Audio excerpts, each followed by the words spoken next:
Diferenciación indica el grado en que las células neoplásicas remedan a las células normales equiparables, tanto morfológica como funcionalmente. Bueno, recordemos nuevamente entonces. Y acá quiero que me presten bien atención, por favor, porque suele prestar la confusión cuando decimos diferenciación. Diferenciación no se refiere a que sea diferente, chicos. Diferenciación significa que va a ser parecido a las células de origen. Cuando la célula tumoral es parecida, muy semejante a su normal, entonces le vamos a clasificar como bien diferenciados. Vuelvo a repetir, cuando las células neoplásicas son muy semejantes, son muy parecidas a sus contrapartidas normales, le vamos a decir tumores bien diferenciados. Cuando las células tumorales se asemejan muy poco a sus homólogos normales, es decir, ya no se parecen en casi nada a su célula de origen, entonces le decimos pobremente diferenciado. Y cuando más o menos se parece, pero ya no se parece tanto, sería entre ambos extremos, estarían los tumores que son moderadamente diferenciados. En primer momento, entonces, y esta clasificación vamos a utilizarlo en tumores malignos, porque los tumores benignos todos son bien diferenciados, es decir, todas sus células se parecen al tejido de origen, a las células de origen. En este sentido, cuando decimos entonces un adenocarcinoma de colon bien diferenciado, ¿qué tiene que tener el adenocarcinoma para que podamos decir bien diferenciado? Tiene que tener la capacidad de formar glándulas, así como el epitelio es glandular en intestino. Tiene que tener sus células, tiene que ser cilíndricas, más o menos cilíndricas al menos. Tiene que tener la capacidad de producir mucina, porque se produce mucina en colon. Entonces, cuando tiene esas características, nosotros le decimos bien diferenciados.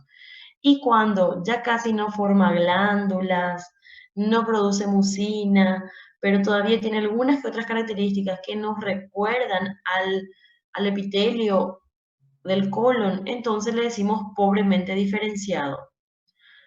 Y en intermedio entre los dos están los moderadamente diferenciados. Diferenciación entonces se refiere a qué tanto se parece la célula neoplásica a la célula de origen. Bien diferenciado es cuando ésta se parece mucho. Pobremente diferenciado cuando casi ya no se parecen. De ahí con esto, teniendo en cuenta este concepto, nosotros podemos gradar la diferenciación. Entonces se usa para los tumores para poder clasificarlos en categorías, lo que denominamos de grado histológico, en donde vamos a clasificarlos en 4 grados. Aquí están 3 grados, pero vamos a clasificarlos en 4 grados. Grado 1 van a ser aquellos tumores bien diferenciados. ¿Qué significaba bien diferenciados? ¿Están ahí? As normais. Son parecidos a los normales. Grado 2 van a ser aquellos moderadamente diferenciados, aquellos que más o menos se parecen a sus células normales. Grado 3 van a ser aquellos pobremente diferenciados, aquellos que ya recuerdan muy poco a sus células de origen. Y grado 4, que es lo último que vamos a estar mencionando, pero en todo caso ya les voy adelantando aquí. Grado 4 vamos a poner aquí a los indiferenciados. Indiferenciados van a ser aquellos que ya no recuerdan en nada a su célula de origen, como dice su nombre, indiferenciados. No podemos diferenciarlos de nada, o sea, no podemos decir se parece a esto porque ya no recuerdan en nada a su célula de origen, son indiferenciados. Como ya les mencioné, los tumores benignos son bien diferenciados, entonces no lo gradamos, porque todos son bien diferenciados.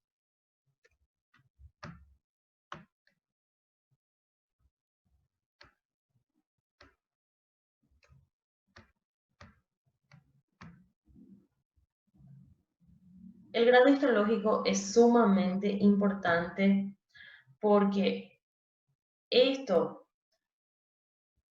nos va a predecir, por ejemplo, es uno de los valores predictores más valiosos para poder determinar la agresividad de la neoplasia. ¿Por qué? Porque un tumor que inició recién, aquel que inició en aquel epitelio que era del colon y tiene formación glandular, significa de que grado 1, el tumor es reciente, va a ser menos agresivo. Pero a medida que las células se van multiplicando, las células neoplásicas malignas se van multiplicando, van perdiendo su diferenciación, es decir, van dejando, van perdiendo sus características de normalidad y se vuelven más agresivas. Por eso esa gradación es tan importante. Con esto entonces nosotros podemos predecir la agresividad, quiere decir, grado 1, un tumor bien diferenciado, grado 2, moderadamente diferenciado, que todavía se recuerda a su célula de origen. Son tumores que van a tener un mejor pronóstico.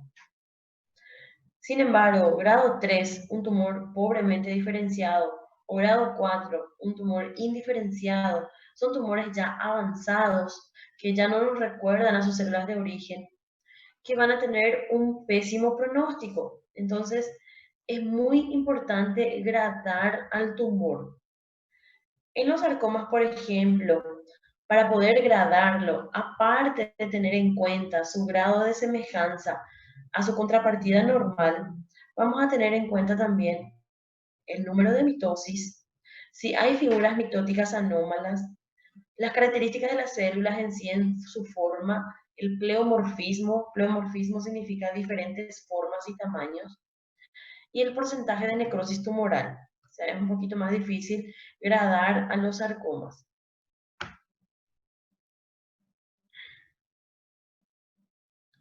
Aquí observamos un leiomiosarcoma bien diferenciado y aquí un sarcoma indiferenciado. Es decir, ya pierde sus características de normalidad. Aquí me recuerdan a su normal, ¿verdad?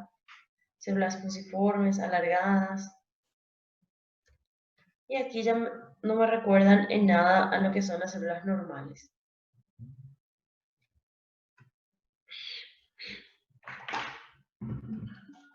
Prof, Sí, peraí, tá com eco. te escucho. Onde que eu encontro essa diferenciação em grados? ¿Un libro? Qual livro? En la estructural y también hay en la básica.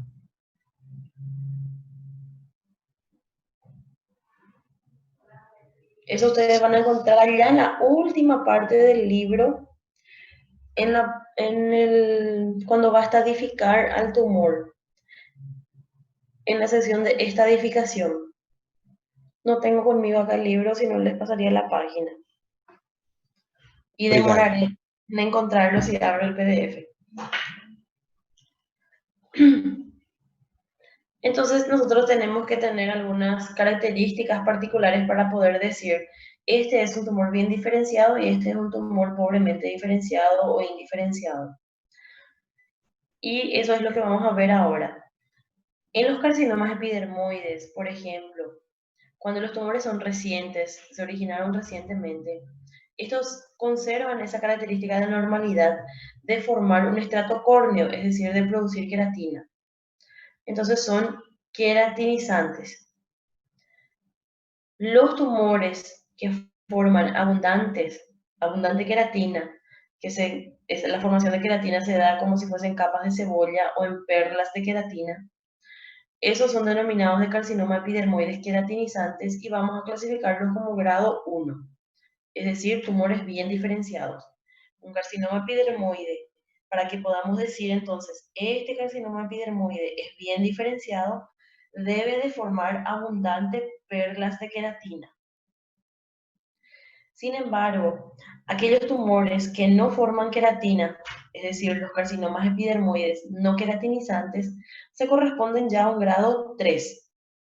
Cuando ya no llegan a formar perlas de queratina, entonces es un grado 3, es un tumor pobremente diferenciado, un carcinoma epidermoide pobremente diferenciado. Y entre ambos extremos está el grado 2, ¿verdad? Que es el moderadamente diferenciado, que continúa todavía formando algunas perlas de queratina, pero ya no es de forma abundante.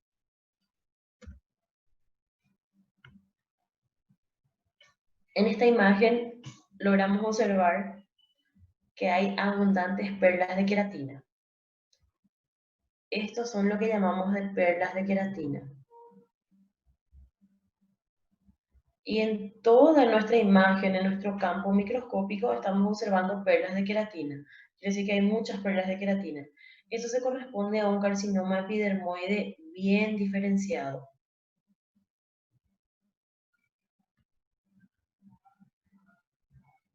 Aquí observamos un carcinoma epidermoide pobremente diferenciado. Se disponen todavía más o menos como células epiteliales planas, ¿verdad? Tratan de formar ese remolino para formar las perlas de queratina, pero ya no llegan a formar las perlas de queratina. Entonces, si no forman perlas de queratina, ya es un pobremente diferenciado. En los adenocarcinomas, para decir si son bien diferenciados o pobremente diferenciados, vamos a tener en cuenta el porcentaje de formación de estructuras glandulares. Por ejemplo, los tumores compuestos por más del 95% de glándulas, vamos a clasificarlos como grado 1, es decir, tumores bien diferenciados, adenocarcinomas bien diferenciados. Los adenocarcinomas que presentan menos del 50% de estructuras glandulares, lo clasificamos como grado 3. Vamos a llamarle adenocarcinomas pobremente diferenciados. Y aquellos que tienen estructura glandular, están compuestos por estructura glandular entre 50 y 95%, lo clasificamos como adenocarcinomas moderadamente diferenciados o de grado 2. ¿Qué quiere decir esto? Que si yo miro en un campo microscópico y en todo ese campo microscópico yo observo glándulas, más del 95% es prácticamente 100%, ¿verdad? Entonces, si todo este campo microscópico es glándulas, entonces es un adenocarcinoma bien diferenciado. Si es que miro la lámina, miro el campo microscópico y tiene pocas formaciones glandulares, entonces es un adenocarcinoma pobremente diferenciado, si tiene menos del 50%. Y si tiene más o menos todavía muchas glándulas, pero no toda la lámina es glándula, entonces lo clasificamos como moderadamente diferenciados. Algunos sistemas complican un poquito más esto y tienen incluso en cuenta el grado de atipia nuclear. En esta imagen, en esta lámina, estamos observando formaciones glandulares. Esto es una glándula. Aquí vemos otra glándula. Este es un adenocarcinoma de intestino, como ustedes ven, tiene todavía esa característica de que sus células son más o menos cilíndricas, ¿verdad? Producen mucina. O sea, conservan todavía esas características que recuerdan a lo normal. Entonces, esto es un adenocarcinoma bien diferenciado, ya que vemos muchas glándulas. Esto es un adenocarcinoma moderadamente diferenciado de la glándula mamaria, un adenocarcinoma ductal, en donde vemos las formaciones glandulares, pero ya son escasas, porque también que hay tejido conjuntivo abundante entre esas formaciones glandulares. En algunos tejidos de nuestro organismo pueden originarse cuando los adenocarcinomas son indiferenciados, perdón, cuando son pobremente diferenciados. Estos pierden su capacidad de formar glándulas y se componen de unas células que se llenan su citoplasma de mucina y llevan el núcleo hacia la periferia, hacia la membrana, y esas células vamos a denominarlos de células en anillo en sello. Como en este caso estamos viendo que no forman glándulas, pero forman estas células anillo en sello. Esto me indica un adenocarcinoma pobremente diferenciado.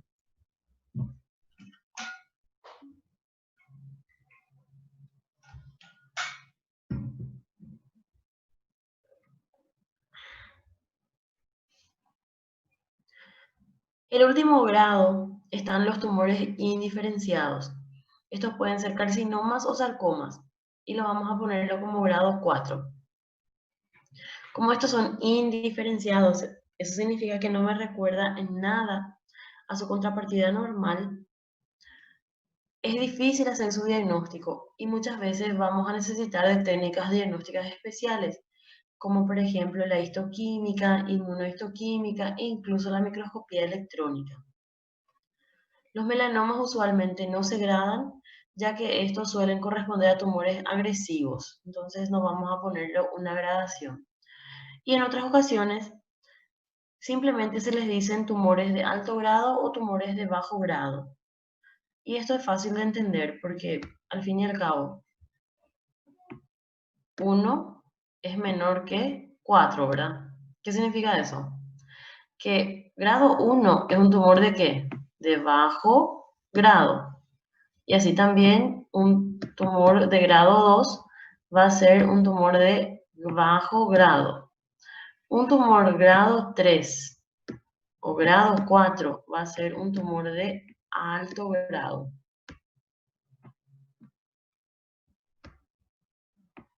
Bueno, no quiere dibujar. Bajo grado entonces van a ser tumores bien diferenciados a moderadamente diferenciados. Alto grado, aquellos tumores pobremente diferenciados a indiferenciados.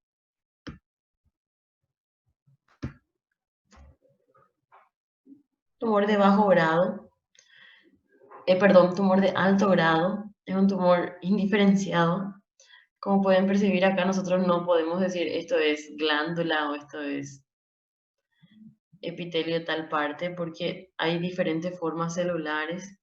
Y son estas características lo que vamos a mencionar ahora. Cuando hay indiferenciación.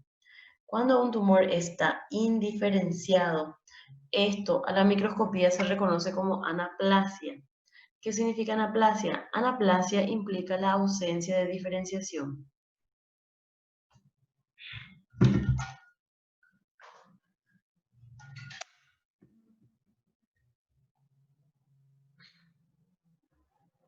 Y para poder detectar anaplasia, nosotros vamos a mirar algunas características, ¿verdad?, que me van a indicar de que realmente el tumor está en esa fase de indiferenciado.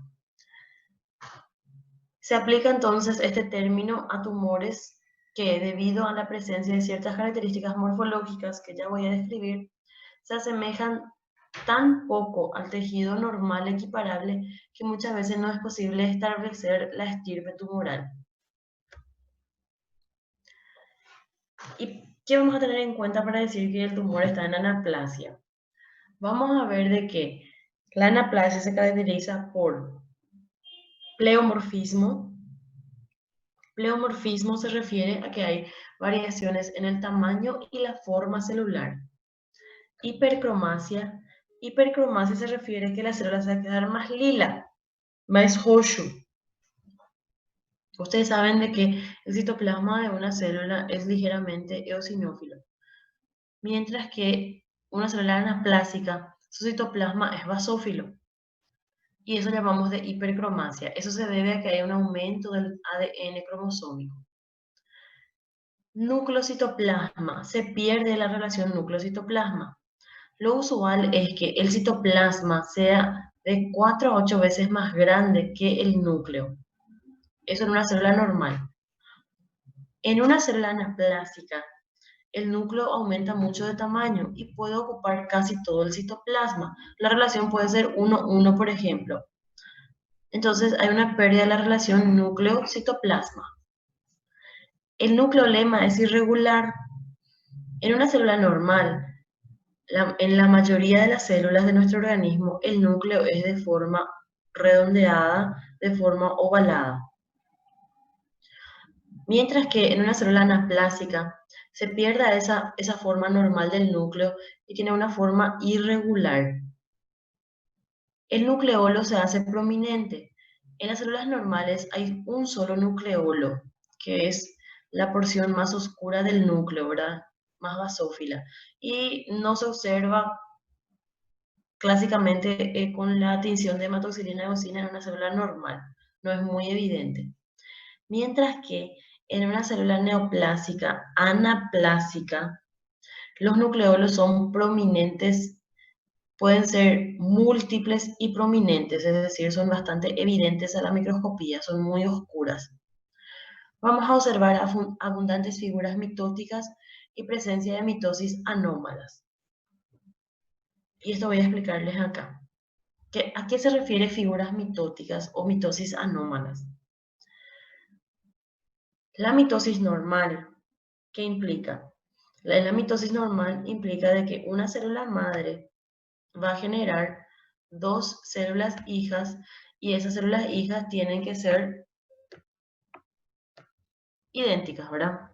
Entonces, en una mitosis normal que yo tengo, de que de una célula normal, el objetivo es que ésta se separe y genere dos células hijas idénticas a la célula madre. Entonces, para que ocurra eso, esta célula en algún momento, ¿qué tiene que hacer? Tiene que aumentar su información genética, es decir, duplicar su ADN. Tiene que aumentar de tamaño ella misma, ¿verdad? Para poder luego dividirse y formar dos células hijas.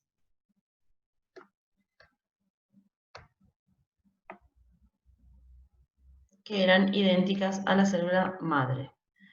La mitosis normal por eso se caracteriza, ¿verdad? Que se va a generar dos células hijas idénticas a la célula madre.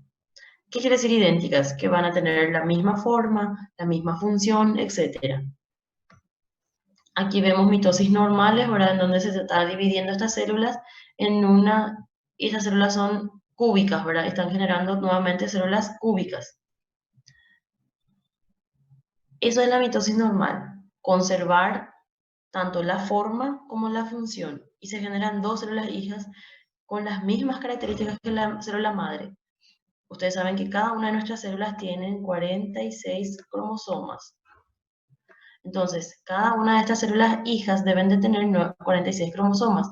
Es por eso de que durante la interfase, una fase de la célula antes de su multiplicación, ella duplica su información genética. Si tenía un cromosoma, entonces ese cromosoma se replica, pero no se separa de él, se mantiene unido por un centrómero. Por eso observamos que tiene el cromosoma esa forma de X clásico, ¿verdad? Porque ese cromosoma ya está replicado. Este es uno y este es otro. En una mitosis normal, el objetivo es separar esos cromosomas por la mitad para que cada célula hija tenga entonces la misma cantidad de información genética, la misma cantidad de citoplasma, etc. Y para eso se forman usos mitóticos. Y en una mitosis normal, el uso mitótico es bipolar. Esta es la metafase de la mitosis, en donde los cromosomas se disponen en el plano ecuatorial y es fácilmente visible el uso mitótico. Este uso mitótico entonces es bipolar, porque solamente se va a separar hacia un lado y hacia otro lado. Estos son centriolos, estos son microtúbulos. ¿Qué ocurre aquí? ¿Qué es lo que está pasando aquí? De que para que yo pueda separar este cromosoma de este cromosoma por su centrómero, yo tengo que estirarlo uno hacia acá y al otro estirarlo hacia acá, que es lo que está ocurriendo más o menos en esta fase. En la anafase se separan estos, en la telofase ya se dirigen eso hacia los polos de la célula y después se separa el citoplasma. Bien, eso es lo normal que ustedes ya saben. solamente era para refrescar la memoria. ¿Qué sucede en una célula anaplásica? El objetivo de una célula anaplásica es únicamente la de generar la mayor cantidad de células hijas posible. No es la de conservar su característica morfológica ni funcional. Su objetivo es solamente la de multiplicarse. Yo suelo comparar una célula anaplásica, como por ejemplo, con esos monstruos de esas películas trash, en donde vemos a un monstruo y viene alguien, ¿verdad? Trata de destruir al monstruo, trata de matar al monstruo, le corta el brazo al monstruo y de ese brazo ya sale otro nuevo monstruo. Bueno, la célula anaplásica es como ese monstruo. Lo único que necesita es un poquitito de información genética para poder generar una nueva célula hija.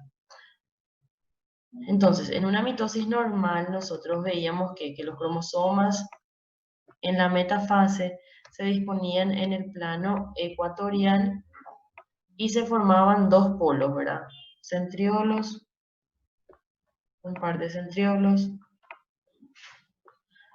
y de eso partían los microtúbulos para poder estirar este cromosoma hacia acá.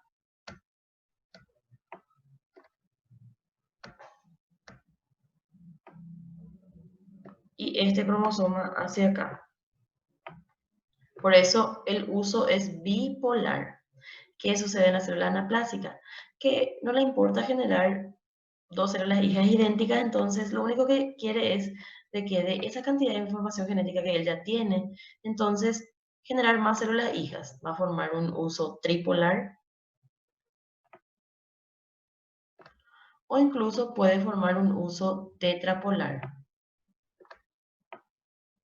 Y eso es lo que llamamos de figura mitótica.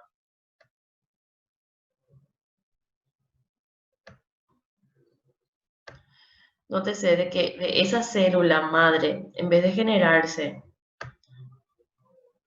una célula, o sea, dos células hijas, ¿qué podrían generarse? Va a generarse 4 células hijas, pero esas células hijas, uno va a tener un citoplasma más grande, otro un citoplasma más chico. Este puede tener mayor cantidad de información genética, este puede tener menor cantidad de información genética. Por eso hay pleomorfismo. La distribución del citoplasma ya no es equitativo. Por eso hay diferentes formas celulares en la anaplasia. Partiendo de este concepto también. Y esto es una imagen microscópica de anaplasia. Célula gigante. Acá hay pleomorfismo, ¿verdad? En primer lugar, no conseguimos distinguir la forma de ninguna de las células. Hay variaciones de forma y tamaño. El núcleo está hipercromático, o sea, está muy lila. Esta imagen ya vimos, pero vamos a analizarlo ahora. Acá observamos todas las características de anaplasia y recordemos cuáles son esas características de la anaplasia. En primer lugar dijimos que la anaplasia se caracteriza por pleomorfismo. Pleomorfismo significa diferentes formas y tamaños que observamos en esta imagen. En segundo lugar, vamos a observar la hipercromasia. Hipercromasia se refiere a que va a volverse más lila, más basófilo el citoplasma de la célula por el aumento del tamaño nuclear también, porque dijimos que se pierde la relación núcleo-citoplasma.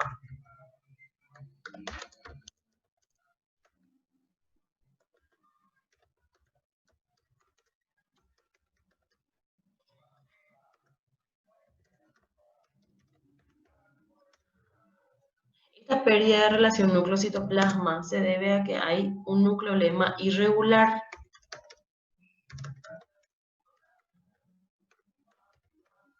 Un nucleolema aumentado de tamaño.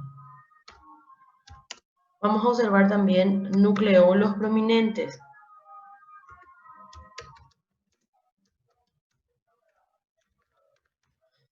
Y más de un nucleolo puede llegar a tener una célula anaplásica. Aparte de eso, vamos a observar figuras mitóticas. ¿Qué significan figuras mitóticas? Significa que en vez de tener un uso mitótico bipolar, pueden observarse usos mitóticos tripolares, tetrapolares, lo que se traduce de que está habiendo que mitosis anómalas.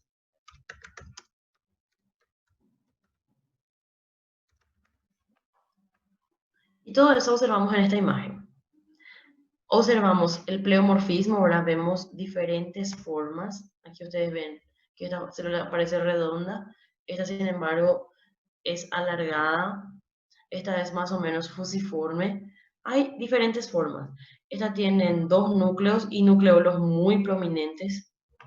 Y aquí vemos figuras mitóticas. Figura mitótica, esto es figura mitótica, esto es figura mitótica. Vamos a analizar una de esas figuras mitóticas.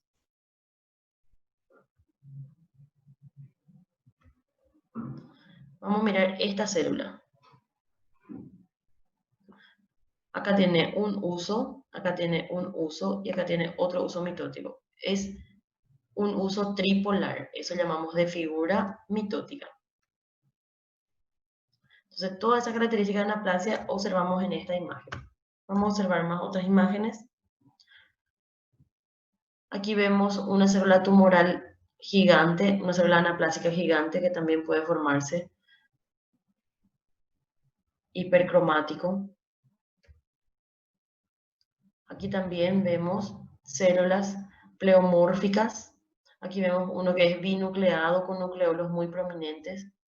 Esto se corresponde al melanoma, que dijimos que es la neoplasia maligna sumamente agresivo que se origina en los melanocitos. ¿Por qué sabemos que es melanoma? Porque es capaz de producir todavía melanina. Las flechas me están apuntando las figuras mitóticas. Aquí vemos nuevamente una célula con una figura mitótica. Una linda figura mitótica, ¿verdad? Que parece una mariposa.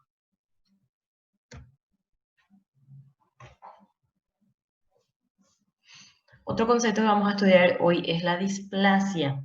No es lo mismo que anaplasia. Displasia es un término aplicable a los epitelios e implica tanto una alteración en la forma y tamaño celulares como una distorsión arquitectural en el patrón de maduración normal de las células epiteliales.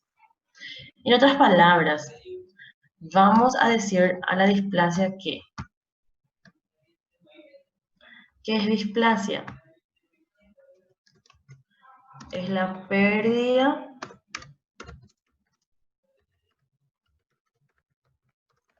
de arquitectura celular confinado al epitelio.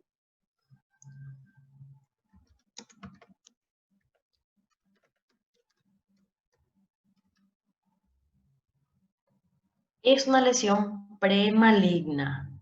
Eso también a tener en cuenta, es un cambio premaligno. Displasia es un cambio premaligno. ¿Significa que es benigno? No. ¿Significa que es maligno? No, es premaligno. Porque los tumores benignos son benignos y los tumores malignos son malignos. Y ahí ustedes me van a preguntar, entonces un tumor benigno siempre va a ser benigno. Nunca va a tener la posibilidad de transformarse en maligno. Usualmente son benignos ya, los benignos son benignos y punto. Pero ustedes recordarán una frase clásica mía que les digo siempre, es que medicina no es una ciencia exacta, entonces 2 más 2 no va a ser 4. Entonces un benigno nunca va a ser benigno todo el tiempo. O sea, existen tumores en nuestro organismo de que tienen potencial de malignizarse, o sea, se caracterizan como benignos, se clasifican como benignos, pero tienen potencial de malignizarse. Y eso vamos a hablar cuando lleguemos a esos tipos de tumores. Pero en la gran mayoría de los casos, cuando un tumor benigno se clasifica como benigno, es benigno ya y no tiene ese potencial de malignización, aunque puedan existir excepciones. ¿Qué es displasia? Displasia entonces es una lesión premaligna. Quiere decir de que puede avanzar a una lesión maligna. Tengo que detectarlo a tiempo. ¿Y qué significa displasia? Es la pérdida de arquitectura celular. ¿Qué es pérdida de arquitectura celular? Hay alteración en la forma, tamaño celular, en todo lo que es en su arquitectura normal en su patrón de maduración. Podemos observar los mismos cambios citológicos que observamos en la anaplasia, aunque en menor grado, es decir, pleomorfismo, hipercromasia, figuras mitóticas, pérdida de la relación núcleo-citoplasma, etc. Todo eso también podemos observar en la displasia, pero esos cambios que dijimos están confinados. Confinado significa que está solo en el epitelio. Y como el epitelio es avascular, ustedes recordarán eso, entonces, si esto, como esto es avascular, esto no es una lesión maligna, no tiene potencial de metastatizar. Pero si por algún motivo rompe la lámina basal y pasa al tejido conjuntivo adyacente, entonces ya es un carcinoma invasor, entonces tiene potencial de malignizarse. Por eso dijimos que es un cambio premaligno. La displasia puede gradarse de acuerdo a su grado de afectación citológica y arquitectural, en displasia leve, moderada y severa. Aquí yo le tengo algunas imágenes para poder explicar esa gradación. La displasia puede darse, como ya dijimos, un término aplicable a epitelios, tanto epitelio glandular como epitelio plano estratificado. Pero es más fácil de explicarlo en un epitelio plano estratificado esta gradación. Dijimos que vamos a gradar a la displasia en displasia leve,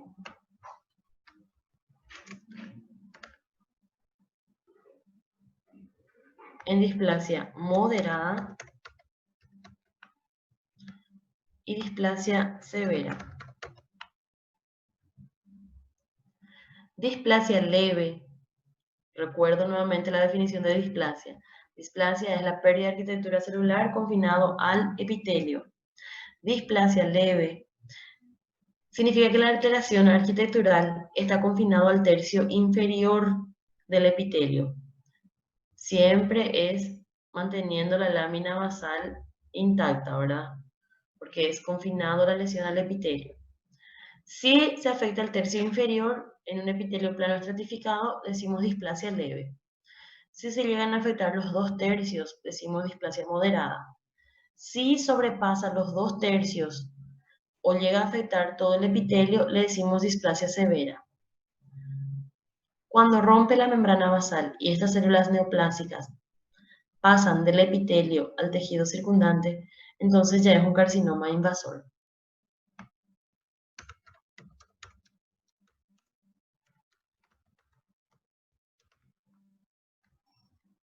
¿Qué sería este caso?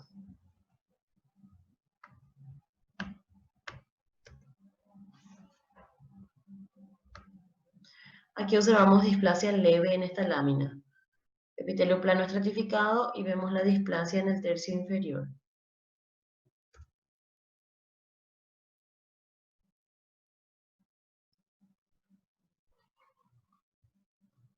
Uno de los lugares donde más se estudió la displasia, es más, en donde se descubrió, fue en el cuello uterino. El cáncer de cuello uterino llegó a ser uno de los cánceres más frecuentes en la mujer, hasta que, como era un cáncer extremadamente frecuente, comenzó a estudiarse y es uno de los cánceres mejor estudiados hasta hoy día. Tanto es así que se sabe, uno de los pocos cánceres que se sabe que tiene un factor etiológico, es decir, que tiene una causa específica, que es la infección por el virus del papiloma humano tipo 16 y 18. Y como era tan estudiado, se vio que puede hallarse precedido este cáncer por lesiones intraepiteliales, y eso se llamó de displasia. Este sería una imagen representando los grados de displasia. Un epitelio plano estratificado normal, entonces vemos así. Recuerden que las células basales son un poquito más oscuras. ¿Por qué? Porque son las únicas células que se multiplican. Por eso la displasia comienza hacia el tercio inferior. Y no es de arriba a abajo, ¿verdad? Es de abajo hacia arriba. Imagínense que esta célula haya mutado. Se convirtió en una célula neoplásica maligna. Y comienza a proliferar. Entonces, al multiplicarse, se va estratificando hacia arriba. Y va afectando. Si se afecta el tercio inferior, esa pérdida de arquitectura celular está en el tercio inferior del epitelio, le decimos displasia leve o de bajo grado. En el cuello uterino se le dice neoplasia intraepitelial cervical o SIN 1. Si sobrepasa los 2/3, decimos displasia moderada o SIN 2, neoplasia intraepitelial cervical 2. Si sobrepasa los 2/3 o llega a afectar todo el epitelio, pero siempre sin afectar la lámina basal, entonces estamos ante una displasia severa o SIN 3, neoplasia intraepitelial cervical 3. Cuando la displasia es severa, también se lo denomina de carcinoma in situ, porque es la lesión ya precáncer, ¿verdad?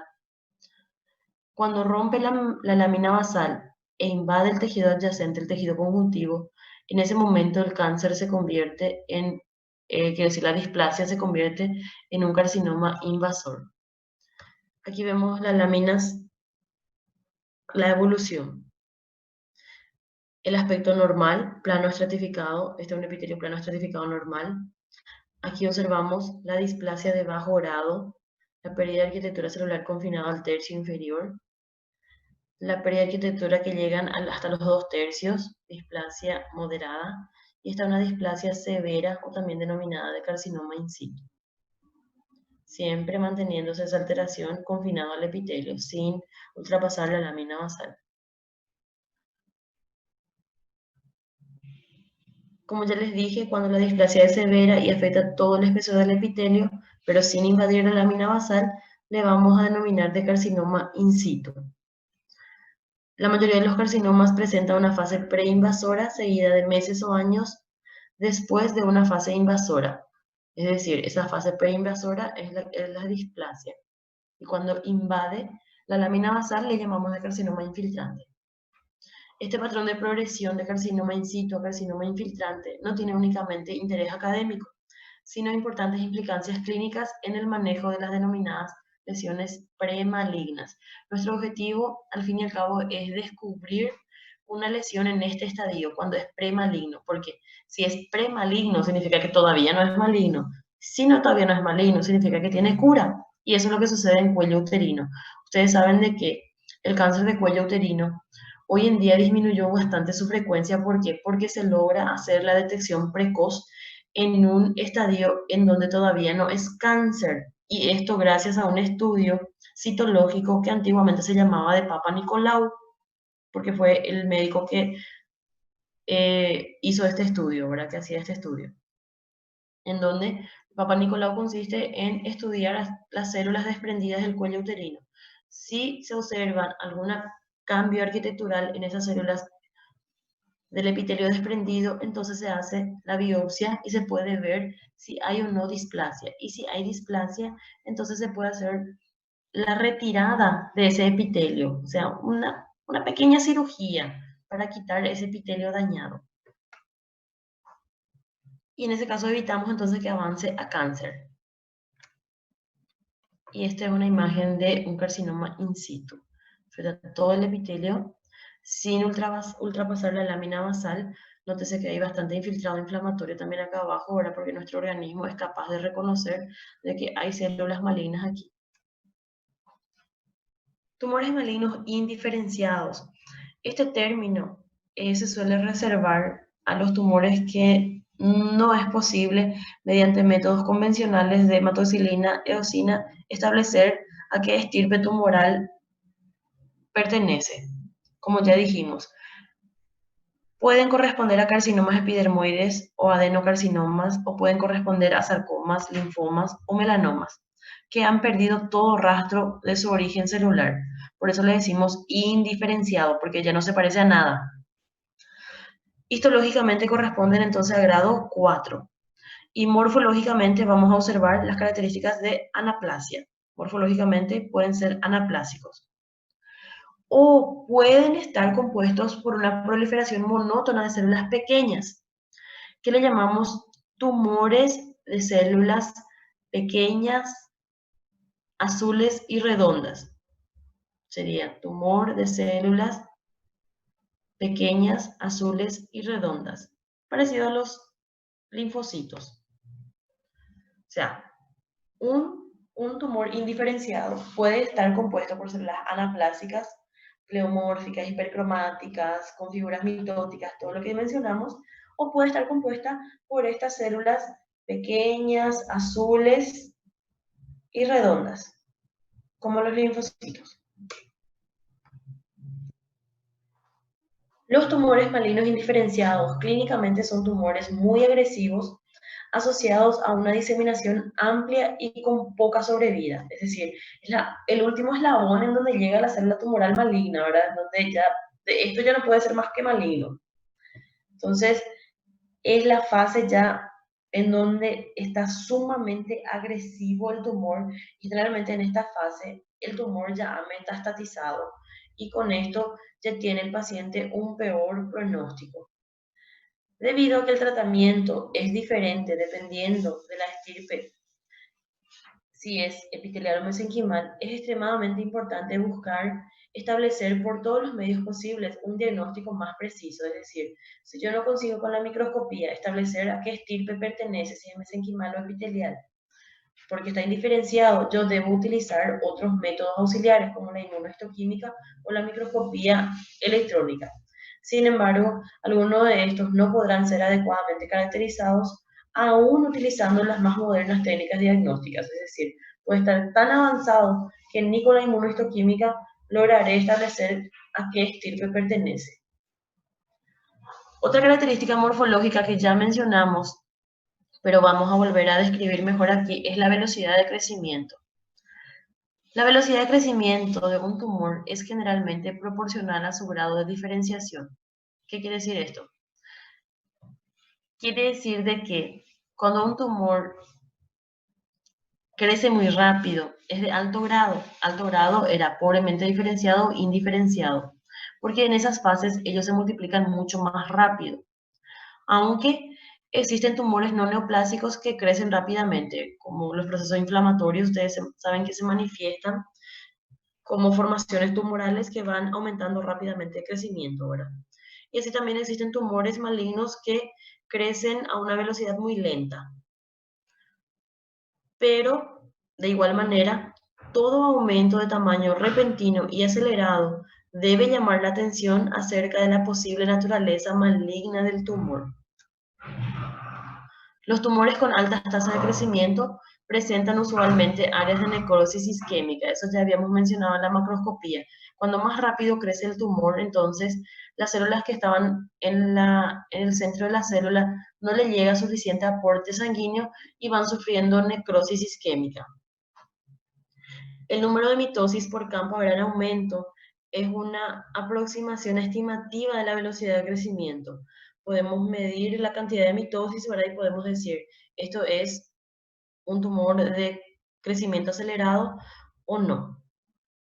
Y así también existen métodos morfológicos para estimar la velocidad de crecimiento midiendo el número de células proliferantes en un momento determinado.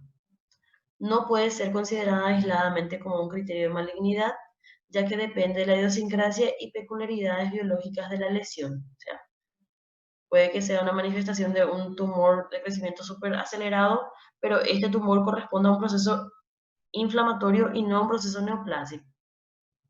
Entonces, velocidad de crecimiento de un tumor no nos traduce la malignidad del proceso, pero como ya dijimos, toda masa tumoral con crecimiento repentino y acelerado debe ser considerado como un tumor maligno. Como ya dijimos, se corresponde, la velocidad de crecimiento se relaciona con el grado de diferenciación. Cuando el tumor es menos diferenciado, es decir, pobremente diferenciado, un tumor de alto grado, entonces mayor su velocidad de crecimiento. La presencia de invasión local, como ya dijimos, es la capacidad que tienen los tumores de extenderse más allá de su sitio de origen, invadiendo estructuras y órganos vecinos. Los tumores malignos suelen presentar invasión irregular infiltrante del tejido circundante, sin límites precisos con las estructuras adyacentes, aunque pueden haber excepciones también. En la macroscopía ya explicamos que los tumores benignos, estos sí se separan del tejido circundante. ¿Por qué? Porque forman una pseudocápsula fibrosa, aunque también puede haber excepciones. Aquí vemos una neoplasia maligna del pulmón. en donde este carcinoma pulmonar está invadiendo ya la pleura, está haciendo invasión de estructura adyacente.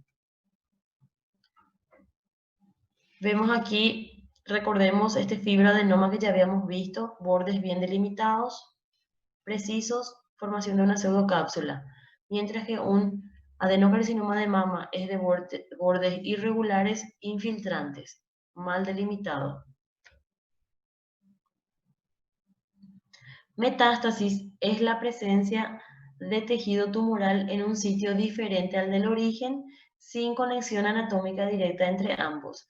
Esto se traduce como la diseminación del tumor, ¿verdad? A otros órganos, a otro sitio anatómico. Por eso vamos a repetir su concepto.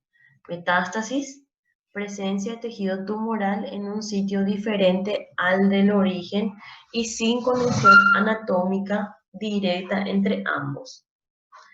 Es una característica propia de los tumores malignos y constituye el criterio más fiable de malignidad de una lesión, ya que ningún tumor benigno es capaz de hacer metástasis.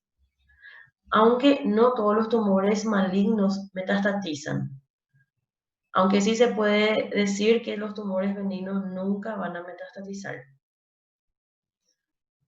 Como estamos diciendo, metástasis es una característica exclusiva de los tumores malignos, pero existen tumores malignos que rara vez hacen metástasis, como por ejemplo el carcinoma o el tumor carcinoide de apéndice cecal, que básicamente está confinado al apéndice y no metastatiza.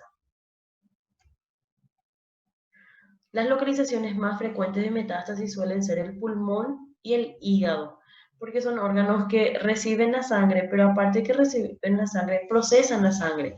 En el pulmón, ustedes saben de que ocurre la hematosis, o sea, el intercambio gaseoso, y para esto, entonces, toda la sangre de nuestro organismo debe pasar por el pulmón.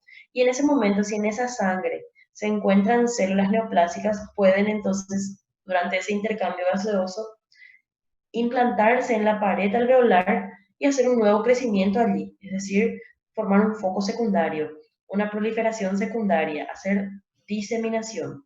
Y en el hígado la misma cosa. La sangre pasa por el hígado, ¿verdad? Para que pueda ser distribuido, por ejemplo, el azúcar, los lípidos, etc.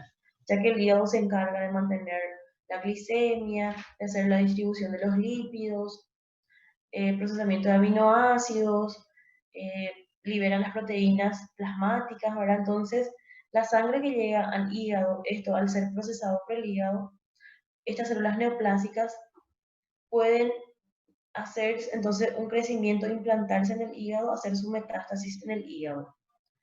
Dos órganos entonces que se afectan con mayor frecuencia por metástasis son hígado y pulmón, aunque pueda haber metástasis en cualquier parte de nuestro organismo.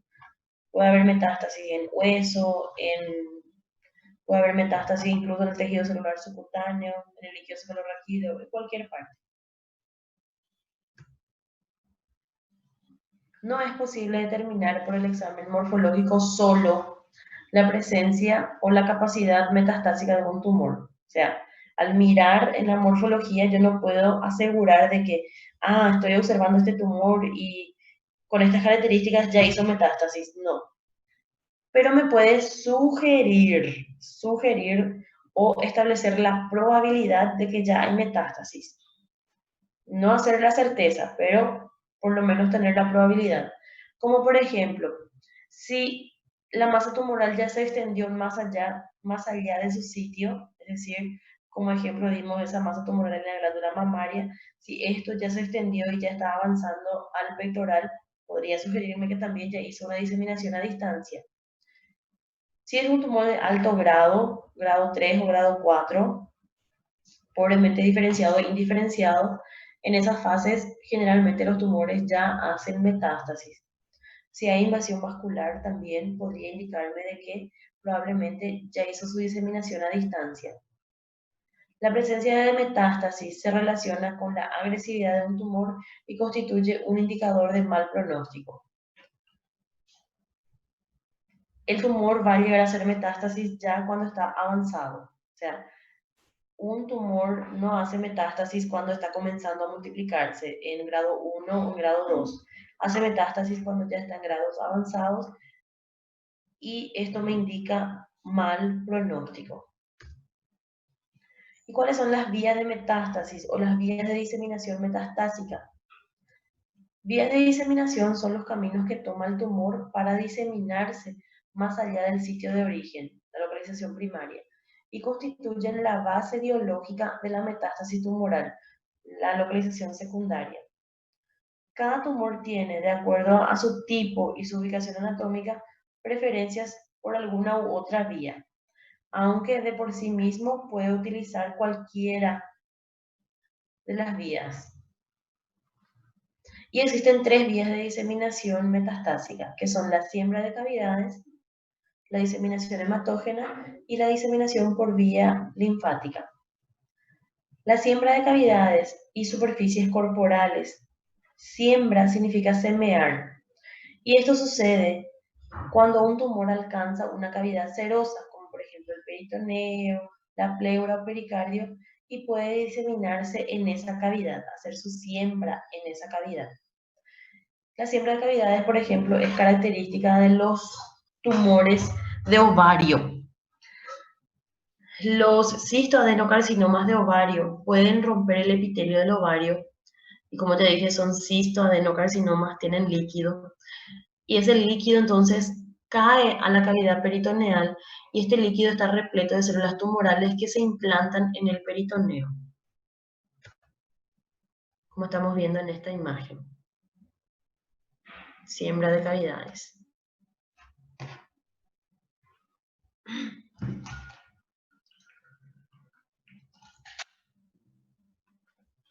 También pueden diseminarse por la vía linfática. Es la vía de diseminación preferencial de los carcinomas, es decir, de los tumores epiteliales.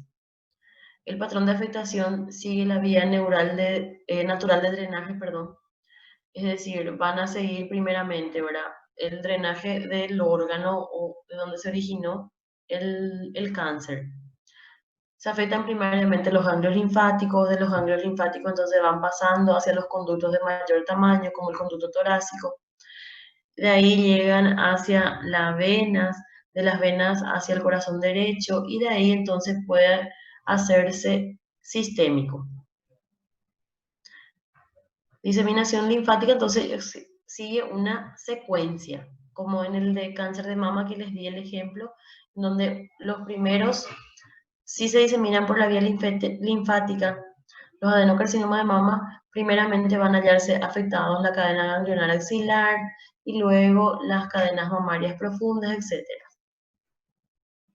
Hasta finalmente puede hacerse sistémico. La diseminación hematógena es la vía típica de los sarcomas, es decir, de los tumores malignos mesenquimáticos, aunque también podría ser utilizada por los carcinomas. Y esto desde un primer momento ya afecta a los órganos sistémicos, ¿verdad?, porque se diseminan por la vía sanguínea. ¿Y cuál de los vasos sanguíneos es más susceptible a ser invadido por una célula tumoral? Son las venas. ¿Por qué? Porque las venas tienen una pared más delgada. Al tener una pared más delgada, resisten menos que las arterias a la invasión tumoral. Las arterias, ustedes recordarán que tienen una capa muscular, y esa capa muscular es más gruesa que el de las venas, y entonces esto imposibilita a que las células musculares penetren en su interior. La invasión vascular no es sinónimo de metástasis, aunque puede predecir la probabilidad, ¿verdad?, de que hay metástasis. Aquí vemos en esta imagen el pulmón, los alveolos.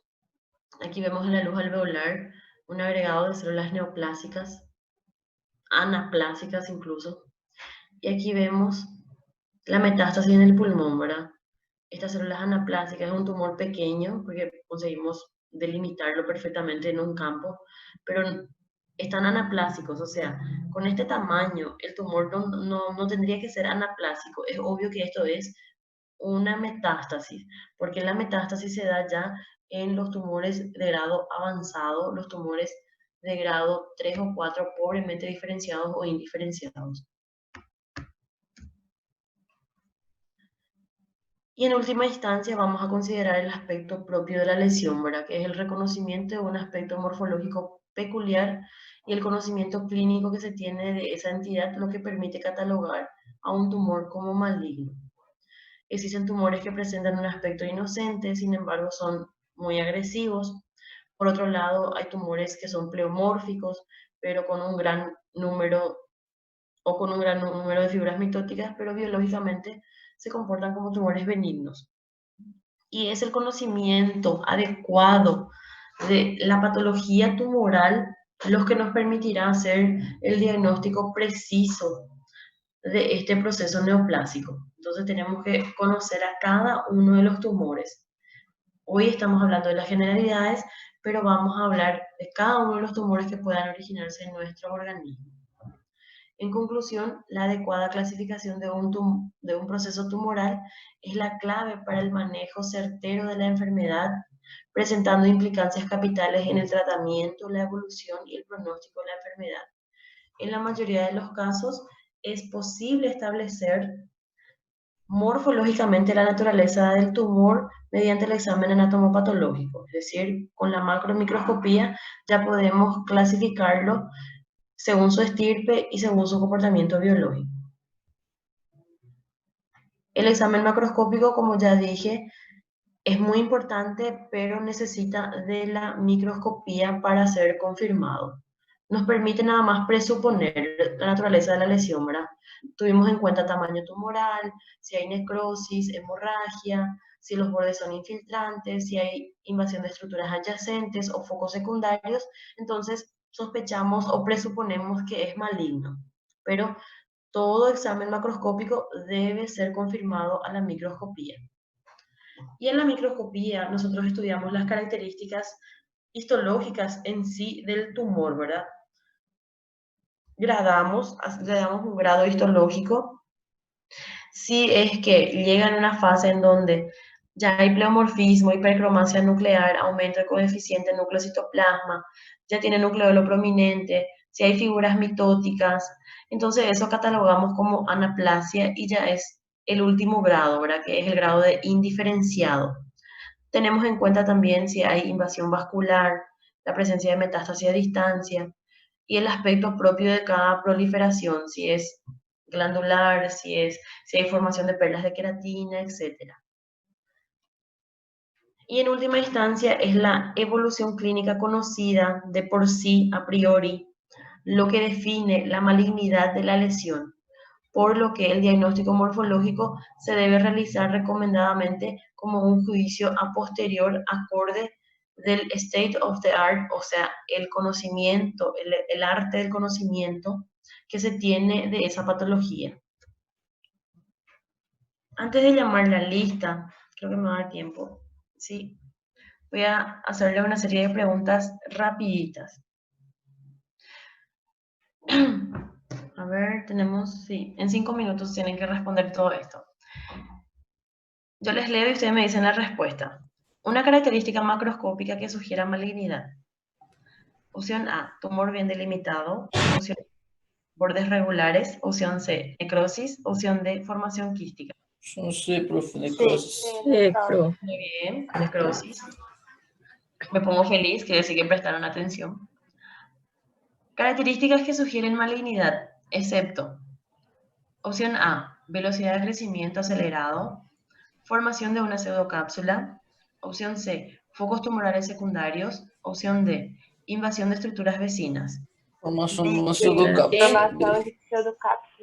Muy bien, significa de que prestaron atención. Dijimos de que cuando hay pseudocápsula es un tumor benigno, ¿verdad? Sí. Un tumor es bien diferenciado cuando las células tumorales se asemejan muy poco a sus homólogos normales, presentan anaplasia. Las células neoplásicas son muy semejantes a sus contrapartidas normales. Opción D, todas son correctas. Sí, de hecho, son muy semejantes. Le escucha a alguien diciendo C. Esa es la respuesta correcta. Bien diferenciado es cuando se parece, son muy semejantes a sus contrapartidas normales. Pobremente diferenciado cuando no se parecen, ¿verdad? Es decir, se asemejan muy poco a sus homólogos normales. Y presentan anaplasia es cuando son indiferenciados. Los carcinomas epidermoides bien diferenciados se caracterizan por: opción A, son tumores no queratinizantes. Opción B, la formación de perlas de queratina. Opción C, formación de células gigantes. Opción D, formación de estructuras glandulares. Letra B, formación Letra de B, tipo. Muy bien. Cuando forman perlas de queratina, los carcinomas epidermoides, entonces le decimos bien diferenciados. Ausencia de diferenciación es, díganme, anaplasia. anaplasia. Distorsión arquitectural en el patrón de maduración normal de las células epiteliales. A, displasia. B, desmoplasia. C, hiperplasia. D, metaplasia. Displasia. Displasia, muy bien. Pérdida de arquitectura celular confinado al epitelio. La metástasis por vía hematógena es característica de: opción A, tumores epiteliales. Opción B, mesenquimales. Opción C, mixtos. Opción D, todas son correctas. Todas são corretas. ¿Quién prefería la vía hematógena para diseminarse? Tumores mesenquimales, prof. Muy bien, los mesenquimales, ¿verdad? Los Vale. sarcomas. Nótese que allí yo Oye, está sabendo todas. acudí al recuerdo de ustedes si tienen o no de esa nomenclatura, ¿verdad? Que son tumores mesenquimales malignos, los que van a diseminarse preferentemente por vía hematógena. Então, prof, mas ali não está escrito preferencialmente, não seria todas as corretas? Não, mas a gente vai pelo mais frecuente, né? Eu também fiquei em dúvida. No vamos a irnos por la excepción. O ustedes van a ir, por ejemplo, en el momento de tratar de diagnosticar. En este momento que estamos en el boom del COVID, te viene un paciente con tos, con dificultad respiratoria, etcétera, y vas a sospechar, esto es fiebre del heno. No, ¿verdad? ¿Se va a ir por la excepción o se va a ir por la frecuencia? Vamos a hacer siempre por la frecuencia. Los adenocarcinomas de ovario.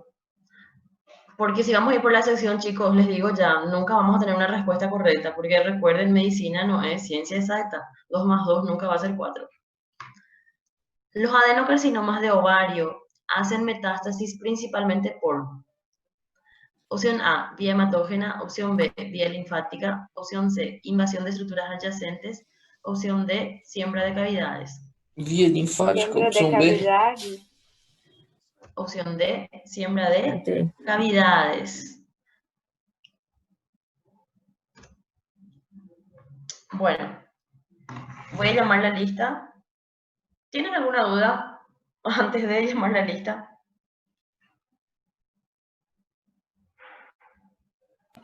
No, prof. Ok, entonces voy a llamar la lista. ¿Pueden prender los que tienen cámara, por favor, cuando llame la lista? Ana Paula. Presente. Muy bien, gracias. Alexandre Sidney.